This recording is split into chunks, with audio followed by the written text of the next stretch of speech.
Insurgent Labor, the Vermont AFL-CIO, by David Van Duesen.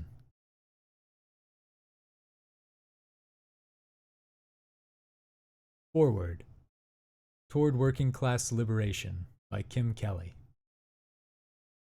I heard stories about David Van Duesen long before I ever met him. Did you know that the head of the state Fed in Vermont is an anarchist biker? I heard he used to live in a green anarchist commune in the woods. Apparently, he's an old anti-racist action guy who used to fight Nazis. Every time his name came up in conversation, it was accompanied by yet another fascinating tidbit. By the time I began reporting on the organized labor movement, I'd already met a handful of union leaders, but none of them were anywhere near as interesting as this mysterious New Englander seemed to be. How could someone with even half of his radical bona fides find his way onto a stuffy central labor council, let alone successfully organize under the auspices of relentlessly cautious, often conservative AFL-CIO? I must have misheard. The sheer notion was simply too far-fetched. His name continued to pop up, though, and we finally crossed paths in 2020. Virtually, at least. This was early in the COVID-19 pandemic, and even the most exciting conversations were all happening on Zoom.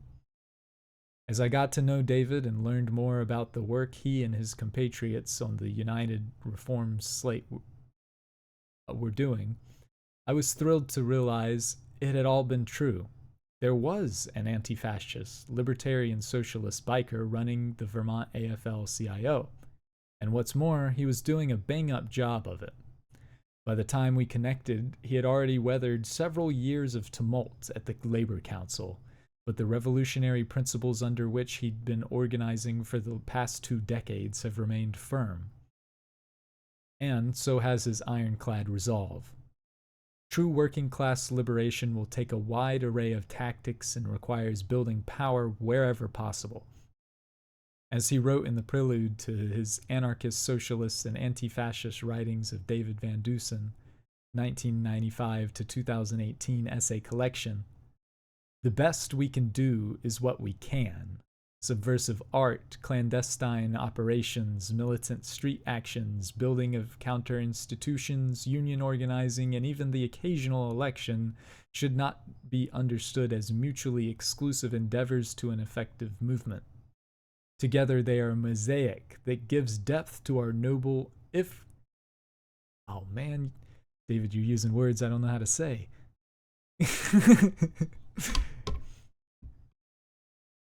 We're gonna Google it. Is it quixotic? Quixotic. Quixotic. All right. Adventure into a future yet unwritten. For David, a primary part of that glittering, hopeful mosaic has been the labor movement. This new collaboration with his co-conspirators at PM Press tracks 5 years of growth, change, upheaval, and resistance within the Green Mountain State's largest labor federation.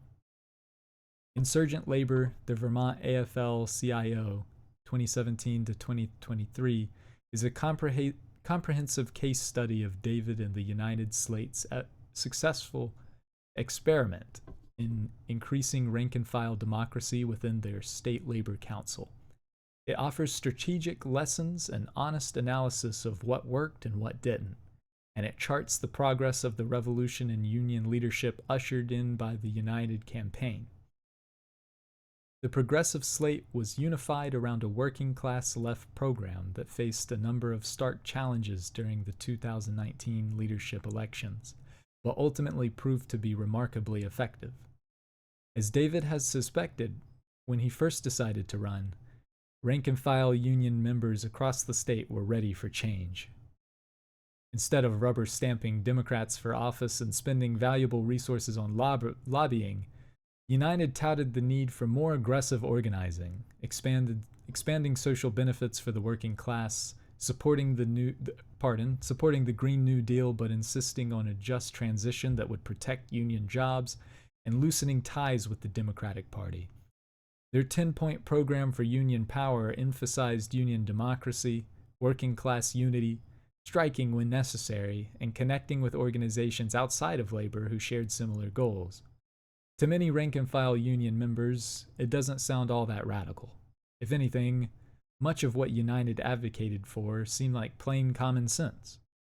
But when compared to the stultifying liberalism that pervades so much of organized labor, or stultifying, pardon me, particularly within union leadership, it was clear that something revolutionary was brewing up in Vermont. I won't spoil the ending or give away too much about what happened next, since David goes into plenty of detail in the book you're holding in your hands. But I will say that I was personally deeply inspired by everything I heard about what he and his comrades were working on up north.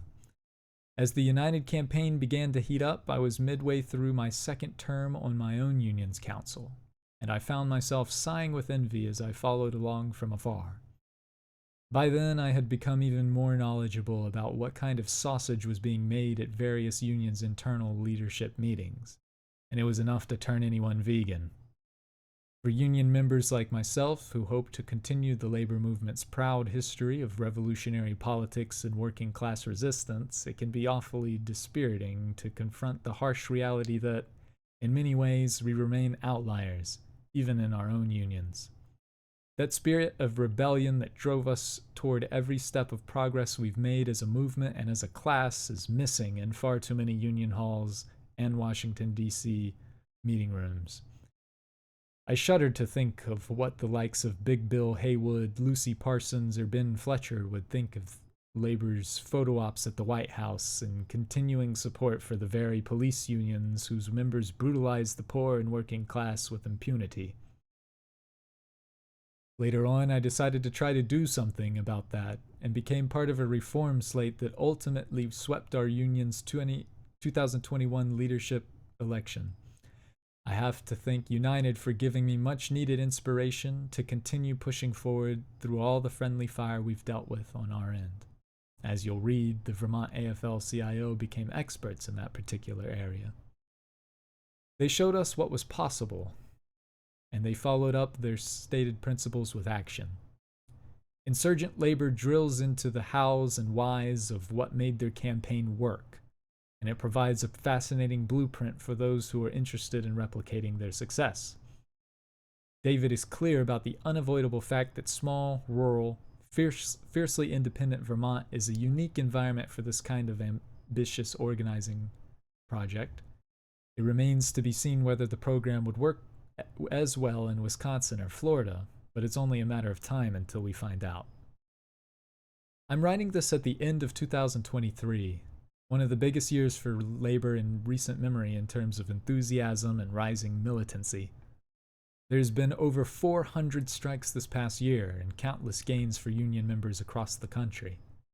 Workers in a number of new industries, from tech to media to banking to nonprofits to strip clubs to cafes, have risen up and organized. The United Auto Workers, with a directly elected reform president of their own, Shawn Fain, at the helm, just browbeat the big three automakers in acquiescing, y'all in these words, to a huge new contract gains and announced plans to organize 150,000 non-union auto plant workers across the country. Incarcerated workers in Alabama have filed a class action suit demanding the end of forced labor in the Yellowhammer state. There is so much labor news to keep up with that it feels almost impossible, and to be clear, that is a very good thing. The working class has been flexing its muscles, and Lord knows we're going to need them this year. There is a sure-to-be nightmarish presidential election cycle looming in the near distance, and the Democrats have already shown their cruelty and weakness. Meanwhile, the Republicans continue their push for full-blown fascism. There is no one coming to save us. There is only you and me and our fellow workers. Building working-class power has seldom felt so important. So for my fellow travelers on the left who have shied away from labor because it has felt like there is no room for us amidst the bureaucracy and wishy-washy liberalism, take heart. As this book will show clearly, the working class in this country has always been radical, that there is a place for us within this movement. The labor left is having a moment too, as younger generations of workers begin to join in the fray and work to reform labor's weak spots and rotten blemishes, or reimagine it entirely. And for my union siblings who have despaired of making any real change within your own top-down or stiflingly conservative unions, take action. Use this book as your blueprint and tweak its lessons as needed. No matter where you live, where you work, or who leads your union right now, there is something in here that you can use. And if you want your union to change, you're going to have to be the one that changes it. Yes, it might be uncomfortable, or it may even seem impossible, but we have concrete proof that it is possible to make a real, radical impact. You're just going to have to start going to even more meetings. I know, and I'm sorry.